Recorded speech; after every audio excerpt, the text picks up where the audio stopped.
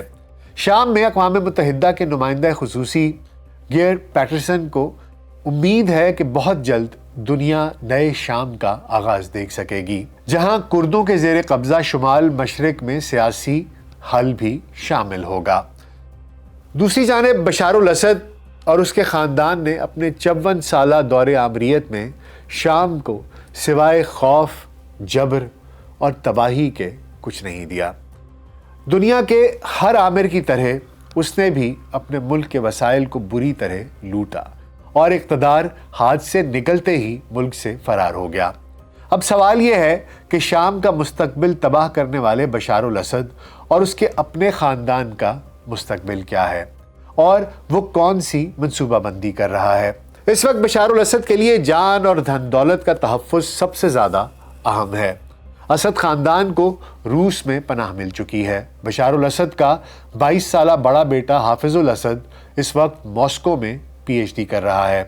سن 2022 میں آنے والی ایک رپورٹ کے مطابق بشار الاسد کے خاندان کے مجموعی اثاثے 1 سے 2 بلین ڈالرز مالیت کے ہیں۔ سن 2019 میں فائنینشیل ٹائمز کی تحقیقات میں یہ بات سامنے آئی تھی کہ شام میں خانہ جنگی کے دوران بشار الاسد کے خاندان نے ماسکو میں 18 انتہائی پرتعیش اپارٹمنٹس خریدے ہیں۔